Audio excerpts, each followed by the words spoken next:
Democratic congressman Jamie Ruskin বলেছেন, দেশি বিদেশি দুর্বৃত্তরা প্রেসিডেন্ট ডোনাল্ড ট্রাম্পের পকেট ভারী করছে। দুর্নীতির আখড়া হতে চলেছে প্রশাসন। গণতান্ত্রিক পথ থেকে আমেরিকাকে গ্যাংস্টার স্টেট বানানোর ষড়যন্ত্র চলছে।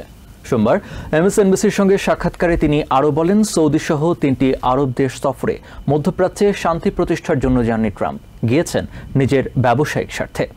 গত সপ্তাহান্তে নো কিংস প্রতিবাদ সমাবেশের প্রতিক্রিয়ায় এসব কথা বলেন বর্ষিয়ান এই আইন প্রণেতা। অন্যদিকে ইউএস ন্যাশনাল গার্ডের সাবেক মেজর জেনারেল র্যান্ডি ম্যানারের অভিযোগ, লস অ্যাঞ্জেলেসে অতিরিক্ত বল প্রয়োগের সিদ্ধান্ত সঠিক ছিল না।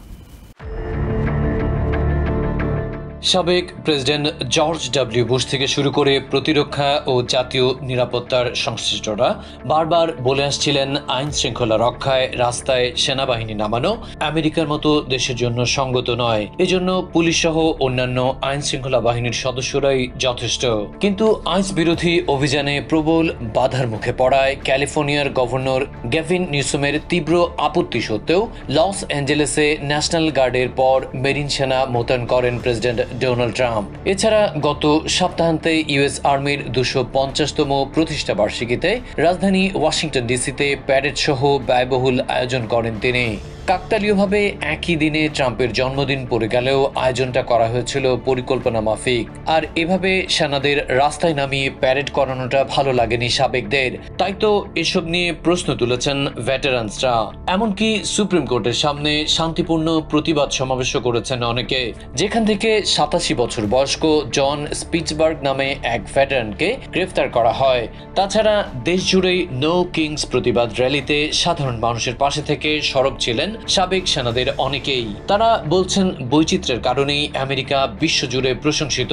এখানে মানুষের বিশ্বাস এবং আত্মমর্যাদার যথাযথ মূল্যায়ন করা হয়। কিন্তু ট্রাম্প প্রশাসন অবৈধ অভিবাসী বিতরণের নামে যেভাবে আগ্রাসী হয়ে উঠেছে তা খুবই দুঃখজনক।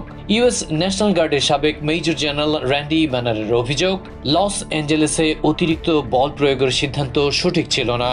অন্যদিকে নো কিংস প্রতিবাদ সমাবেশের প্রতিক্রিয়ায় বর্ষিয়ান ডেমোক্রেটিক কংগ্রেসম্যান জেমি রাস্কিন বলেছেন, দেশি বিদেশি দুর্বৃত্তরা প্রেসিডেন্ট ডোনাল্ড ট্রাম্পের পকেট ভারী করছে। দুর্নীতির আখড়া হতে চলেছে প্রশাসন। গণতান্ত্রিক পথ থেকে আমেরিকাকে গ্যাংস্টার স্টেট বানানোর ষড়যন্ত্র চলছে। সোমবার এমএসএনবিসির সাথে সাক্ষাৎকারে রাস্কিন আরও বলেন, সৌদি সহ 3টি আরব দেশের সফরে মধ্যপ্রাচ্যে শান্তি প্রতিষ্ঠার জন্য যাননি ট্রাম্প, গিয়েছিলেন নিজের একান্ত ব্যবসায়িক স্বার্থেই। Adib Mohammad, TVN 24 news desk.